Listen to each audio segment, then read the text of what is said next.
शुक्लाम्बरधरम् विष्णुम् शशिवर्णम् चतुर्भुजम् प्रसन्नवदनम् ध्यायेत् सर्वविघ्नोपशान्तये व्यासम् वसिष्ठनप्तारम् शक्तेः पौत्रमकल्मषम् पराशरात्मजम् वन्दे शुकतातम् तपोनिधिम् व्यासाय विष्णुरूपाय व्यासरूपाय विष्णवे नमो वै ब्रह्मनिधये वासिष्ठाय नमो नमः अविकाराय शुद्धाय नित्याय परमात्मने सदैकरूपरूपाय विष्णवे सर्वजिष्णवे यस्य स्मरणमात्रेण जन्म संसारबन्धनात् विमुच्यते नमस्तस्मै विष्णवे प्रभविष्णवे ॐ नमो विष्णवे प्रभविष्णवे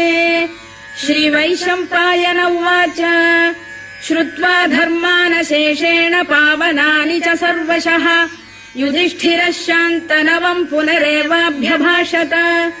युधिष्ठिर उवाच किमेकम् दैवतम् लोके किम् वाप्येकम् परायणम् स्तुवन्तः कङ्कमर्चन्तः प्राप्नुयुर्मानवा शुभम् को धर्मः सर्वधर्माणाम् भवतः परमो मतः किम् जपन्मुच्यते जन्तुर्जन्म संसारबन्धनात् श्रीभीष्म उवाच जगत्प्रभुम् देवदेवमनन्तम् पुरुषोत्तमम् स्तुवन्नाम सहस्रेण पुरुषः सततोत्थितः तमेव चार्चयन्नित्यम् भक्त्या पुरुषमव्ययम् ध्यायम् स्तुवन्नमस्यम् च यजमानस्तमेव च अनादिनिधनम् विष्णुम् सर्वलोकमहेश्वरम् लोकाध्यक्षम् स्तुवन्नित्यम् सर्वदुःखातिगो भवेत् ब्रह्मण्यम् सर्वधर्मज्ञम् लोकानाम् कीर्तिवर्धनम् लोकनाथम् महद्भूतम् सर्वभूतभवोद्भवम् एष मे सर्वधर्माणाम् धर्मोऽधिकतमो मतः यद्भक्त्या पुण्डरीकाक्षम् स्तवैरच्चेन्नरः सदा परमम् यो महत्तेजः परमम् यो महत्तपः परमम् यो महद्ब्रह्म परमम् यः परायणम् पवित्राणाम् पवित्रम् यो मङ्गलानाम् च मङ्गलम् दैवतम् देवतानाम् च भूतानाम् यो व्ययः यतः सर्वाणि भूतानि भवन्त्यादियुगागमे यस्मिंश्च प्रलयम् यान्ति पुनरेव युगक्षये तस्य लोकप्रधानस्य जगन्नाथस्य भूपते विष्णोर्नाम सहस्रम् मे शृणु पापभयापहम् यानि नामानि गौणानि विख्यातानि महात्मनः ऋषिभिः परिगीतानि तानि वक्ष्यामि भूतये ऋषिर्नाम्नाम् सहस्रस्य वेदव्यासो महामुनिः छन्दोऽनुष्टुप् तथा देवो भगवान् देवकीसुतः अमृतांशुद्भवो बीजम् शक्तिर्देवकी नन्दनः त्रिसामाहृदयम् तस्य शान्त्यर्थे विनियुज्यते विष्णुम् जिष्णुम् महाविष्णुम् प्रभविष्णुम् महेश्वरम् अनेकरूपदैत्यान्तम् नमामि पुरुषोत्तमम् अस्य श्रीविष्णोर्दिव्यसहस्रनामस्तोत्रमहामन्त्रस्य श्रीवेदव्यासो भगवान् ऋषिः अनुष्टुप्छन्दः श्रीमहाविष्णुः परमात्मा श्रीमन्नारायणो देवता अमृतांशुद्भवो भानुरिति बीजम् देवकी नन्दन श्रेष्ठेति शक्तिः उद्भवः क्षोभणो देव इति परमो मन्त्रः शङ्खबृन्नन्दकी चक्रीति कीलकम् शार्ङ्गधन्वा गदाधर इत्यस्त्रम् रथाङ्गपाणिरक्षोभ्य इति नेत्रम् त्रिसामासामगः सामेति कवचम् आनन्दम् परब्रह्मेति योनिः ऋतुः सुदर्शनकाल इति दिग्बन्धः श्रीविश्वरूप इति ध्यानम् श्रीमहाविष्णुप्रीत्यर्थे सहस्रनाम जपे विनियोगः ध्यानम् क्षीरोदन्वत्प्रदेशे शुचिमणिविलसत्सैकते मौक्तिकानाम् माला क्लुप्तासनस्थस्फटिकमणिनिभैर्मौक्तिकैर्मण्डिताङ्गः शुभ्रैरभ्रैरदभ्रैरुपरि विरचितैर्मुक्तपीयूषवर्षैः आनन्दीन पुरीयादरिनलिन गदा शङ्खपाणिर्मुकुन्दः भूः पादौ यस्य नाभिर्विहतसुरनिलश्चन्द्रसूर्यौ च नेत्रे कर्णावाशा शिरोद्यौर्मुखमपि दहनो यस्य वास्तेयमब्धिः अन्तस्थम् यस्य विश्वम् सुरनरखगो भोगि गन्धर्व दैत्यैः चित्रम् रम्यते तम् त्रिभुवन वपुषम् विष्णुमीशम् नमामि ॐ नमो भगवते वासुदेवाय शान्ताकारम् भुजगशयनम् पद्मनाभम् सुरेशम् विश्वाधारम् गगनसदृशम् मेघवर्णम् शुभाङ्गम् लक्ष्मीकान्तम् कमलनयनम् योगिहृद्ध्यानगम्यम् वन्दे विष्णुम् भवभयहरम् सर्वलोकैकनाथम् मेघश्यामम् पीतकौशेयवासम् श्रीवत्साङ्कम् कौस्तुभोद्भासिताङ्गम् पुण्योपेतम् पुण्डरीकायताक्षम् विष्णुम् वन्दे सर्वलोकैकनाथम् नमः समस्तभूतानामादिभूताय भूभृते अनेकरूपरूपाय विष्णवे प्रभविष्णवे सशङ्खचक्रम् सकिरीटकुण्डलम् सपीतवस्त्रम् सरसीरुभेक्षणम् सहारवक्षस्थलशोभिकौस्तुभम् नमामि विष्णुम् शिरसा चतुर्भुजम् छायायाम् पारिजातस्य हेमसिंहासनोपरि आसीनमम्बुदश्याममायताक्षमलङ्कृतम् चन्द्राननम् चतुर्बाहुम् श्रीवत्साङ्कितवक्षसम् रुक्मिणी सत्यभामाभ्याम् सहितम् कृष्णमाश्रये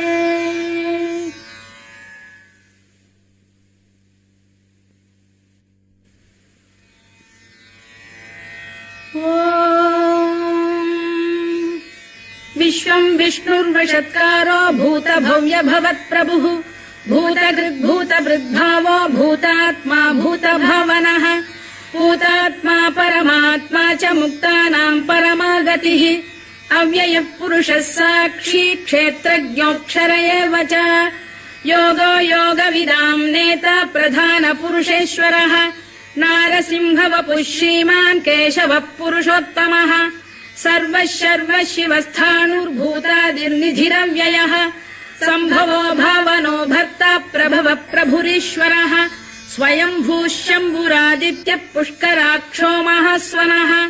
अनादिनिधनो धाता विधाता धातुरुत्तमः अप्रमेयो ऋषिकेशः पद्मनाभोऽमरप्रभुः विश्वकर्मा मनुस्पष्टा स्थविष्ठस्थविरो ध्रुवः अग्राह्यः शाश्वतः कृष्णो लोहिताक्षप्रदर्दनः प्रभूतस्त्रिककुब्धाम पवित्रम् मङ्गलम् परम् ईशानप्राणद प्राणो ज्येष्ठः श्रेष्ठः प्रजापतिः हिरण्यगर्भो भूगर्भो माधवो मधुसूदनः ईश्वरो विक्रमी धन्वी मेधावी विक्रमक्रमः अनुत्तमो दुराधर्ष्य कृतज्ञः कृतिरात्मवान् सुरेशः शरणम् शर्म विश्वरेता प्रजाभवः अधः संवत्सरो व्याल प्रत्ययः सर्वदर्शनः अजः सर्वेश्वरः सिद्धः सिद्धिः सर्वादिरच्युतः वृषाकपिरमेयात्मा सर्वयोगविनिसृतः वसुर्वसुमनः सत्यः समात्मा संमितः समः अमोघः पुण्डरीकाक्षो वृषकर्मा वृषाकृतिः रुद्रो बहुशिरा बभ्रुर्विश्वयोनिः शुचिश्रवाः अमृतः शाश्वतस्थाणुर्वरारोहो महातपाः सर्वगः सर्वविद्भानुर्विश्वक्सेनो जनार्दनः वेदो वेदविदव्यङ्गो वेदाङ्गो वेदवित्कविः लोकाध्यक्षः सुराध्यक्षो धर्माध्यक्षः कृताकृतः चतुरात्मा चतुर्व्यूहश्चतुर्दंष्टश्चतुर्भुजः भ्राजिष्णुर्भोजनम् भोक्ता सहिष्णुर्जगदादिजः अनघो विजयो जेता विश्वयोनिः पुनर्वसुः उपेन्द्रो वामनः प्रांशुरमोघः शुचिरूर्जितः अतीन्द्रः सङ्ग्रहः सर्गो धृतात्मा नियमो यमः वेद्यो वैद्यः सदा योगी वीरः माधवो मधुः अतीन्द्रियो महामायो महोत्साहो महाबलः महाबुद्धिर्महावीर्यो महाशक्तिर्महाद्युतिः अनिर्देश्य वपुः श्रीमान् अमे आत्मा महादृधृत् महेश्वासो महीभर्ता श्रीनिवासः सताङ्गतिः अनिरुद्धः सुरानन्दो गोविन्दो गोविदाम्पतिः मरीचिर्दमनो हंसः सुपर्णो भुजगोत्तमः हिरण्यनाभः सुतपाः पद्मनाभः प्रजापतिः अमृत्युः सर्वदृक्सिंहः सन्धाता सन्धिमान् स्थिरः अजो दुर्मर्षणः शास्ता विश्रुतात्मा सुरारिभा गुरुर्गुरुतमो धाम सत्यः सत्यपराक्रमः निमिषो निमिषस्रग्वी वाचस्पतिरुदारधीः अग्रणीर्ग्रामणी श्रीमान् न्यायो नेता समीरणः सहस्रमूर्धा विश्वात्मा सहस्राक्षः सहस्रपात् आवर्तनो निवृत्तात्मा संवृतः सम्प्रमर्दनः अधः संवर्तको वह्निरलिलो धरणीधरः सुप्रसाद प्रसन्नात्मा विश्वधृक् विश्वभुग्विभुः सत्कर्ता सत्कृतः साधुर्जह्नुर्नारायणो नरः असङ्ख्येयो प्रमेयात्मा विशिष्टः शिष्टकृच्छुचिः सिद्धार्थ सिद्ध सङ्कल्पः सिद्धिदः सिद्धिसाधनः वृषाही वृषभो विष्णुर्वृषपर्वा वृषोदरः वर्धनो वर्धमानश्च विविक्तः श्रुतिसागरः सुभुजो दुर्धरो वाग्मी महेन्द्रो वसुदो वसुः नैकरूपो बृहद्रूपः शिपिविष्टप्रकाशनः ओजस्तेजोद्युतिधरः प्रकाशात्मा प्रतापनः वृद्धस्पष्टाक्षरो मन्त्रश्चन्द्रांशुर्भास्करद्युतिः अमृतांशुद्भवो भानुः शशबिन्दुः सुरेश्वरः औषधम् जगतः सेतुः सत्यधर्मपराक्रमः भूतभव्यभवन्नाथः पवनः पावनो नलः कामः कामकृत्कान्तः कामः कामप्रदप्रभुः युगादिकृद्युगावर्तो नैकमायो महाशनः अदृश्यो व्यक्तरूपश्च सहस्रजिदनन्तजित् इष्टो विशिष्टः शिष्टेष्टः शिखण्डी नघुषो वृषः क्रोधः क्रोधकृत्कर्ता विश्वबाहुर्महीधरः अच्युत प्रथित प्राण प्राणदो वासवानुजः अपाम् निधिरधिष्ठानमप्रमत्त प्रतिष्ठितः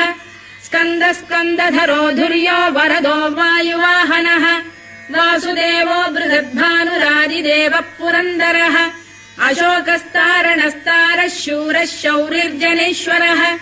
अनुकूलः शतावर्तः पद्मी पद्मनिभेक्षणः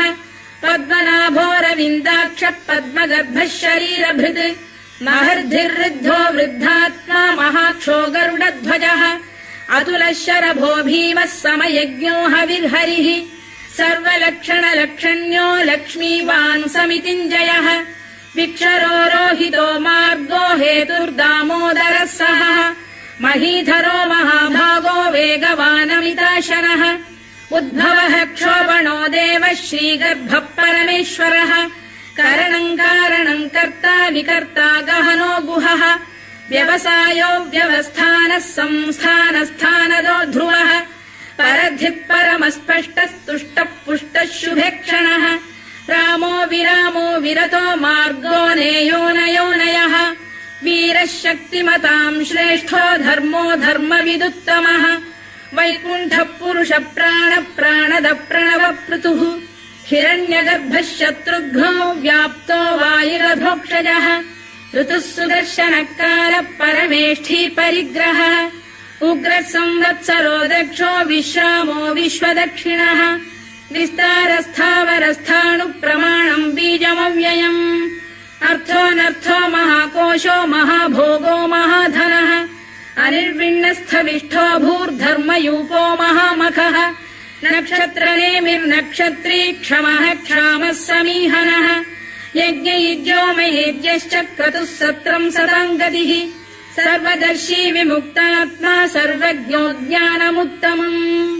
सुव्रतः सुमुखः सूक्ष्मः सुघोषः सुखरः सुहृद् मनोहरो जितक्रोधो वीरबाहुर्विदारणः स्वापनः स्ववशो व्यापी नैकात्मा नैककर्मकृत् वत्सरो वत्सलो वत्सी रत्नगर्भोधनेश्वरः धर्मकृद्धर्मकृद्धर्मी सदसक्षरमक्षरम् अभिज्ञाता सहस्रांशुर्विधाता कृतलक्षणः गभस्तिनेमिः सत्तस्तः सिंहो भूतमहेश्वरः आदिदेवो महादेवो देवेशो देवभृद्गुरुः उत्तरो गोपतिर्गोप्ता ज्ञानगम्यः पुरातनः शरीरभूतभृद्भोक्ता कपीन्द्रो भूरि दक्षिणः सोमपोऽमृतपः सोमः पुरुजिः पुरुसत्तमः विनयो जयः सत्यसन्धो दाशार्हः सात्वताम् पतिः जीवो विनयिता साक्षी मुकुन्दोमित विक्रमः अम्भोनिधिरनन्तात्मा महोदधिशयोऽन्तकः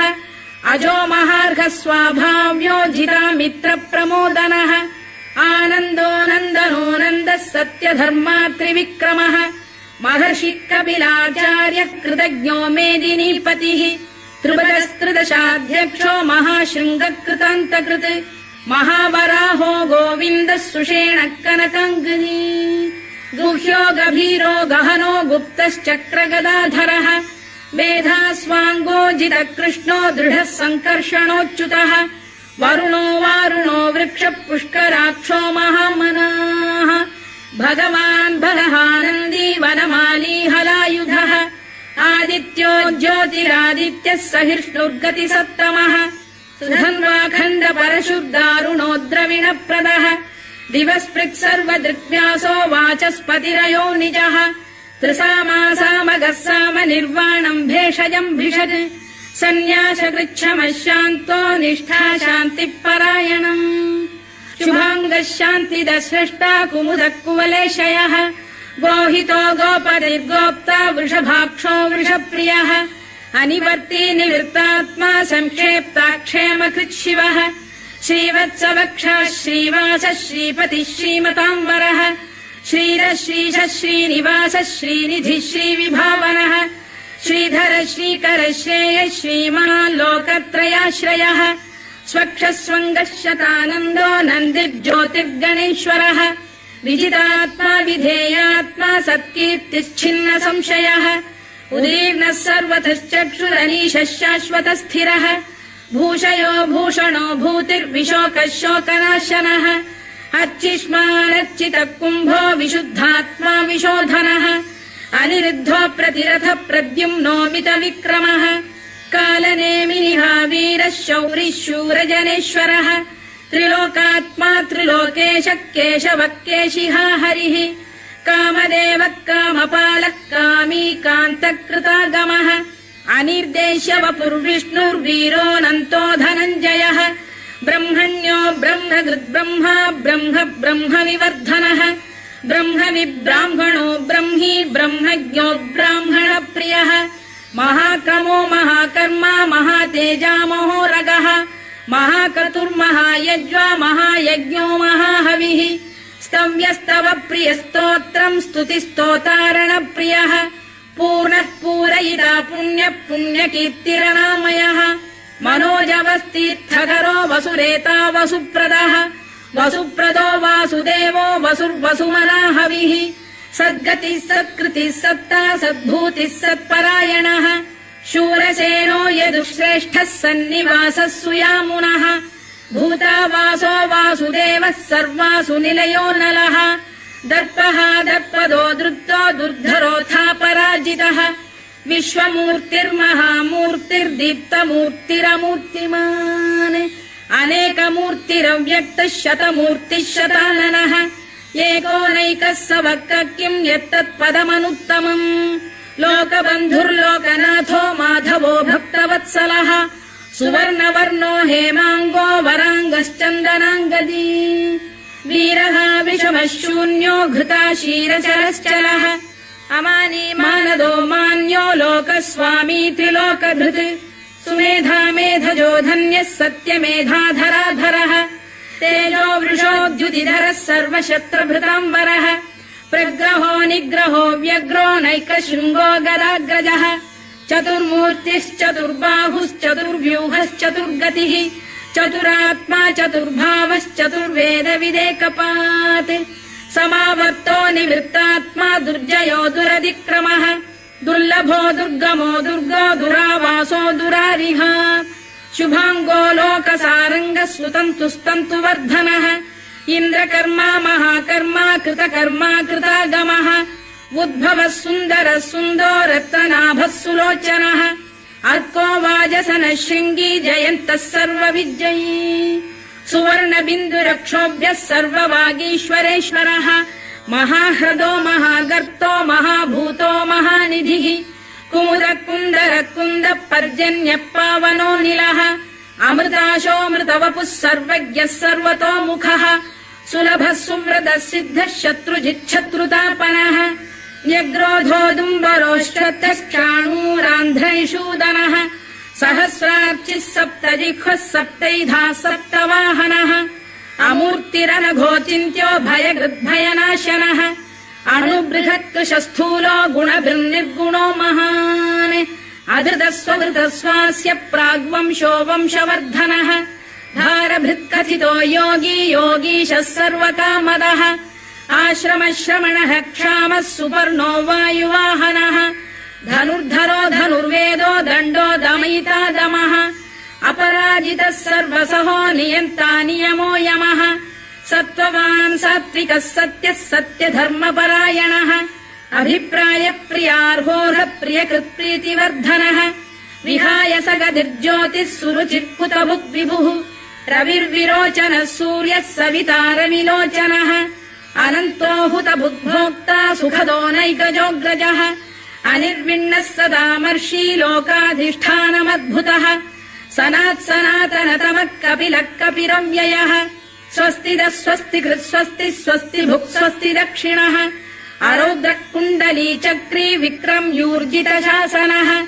शब्दातिकः शब्दसः शिशिरः शर्वरीकरः अक्रूरपेशलो दक्षो दक्षिणः क्षमिणाम्बरः विद्वत्तमो वीतभयः पुण्यश्रवणकीर्तनः उत्तारणो दुष्कृतिः पुण्यो दुःस्वप्ननाशनः वीरः रक्षणः सन्तो जीवनः पर्यवस्थितः अनन्तरूपोऽनन्तश्रीर्जितमन्युर्भयापहः चतुरश्रो गभीरात्मा विदिशो व्यादिशो दिशः अनाधिर्भूर्भुवो लक्ष्मी सुवीरो रुचिराङ्गदः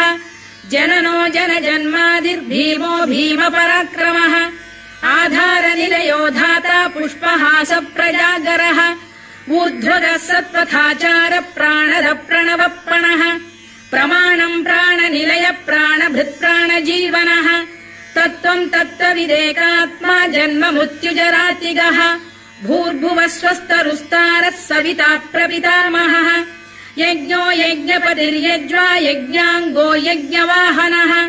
यज्ञभृद्यज्ञकृद्यज्ञी यज्ञभुग्यज्ञसाधनः यज्ञान्तकृद्यज्ञगुह्यमन्नमन्नाद एव च आत्मयोनिः स्वयम् जातो वैखानः सामगायनः देवकीनन्दनः स्रष्टा क्षितीशः पापनाशनः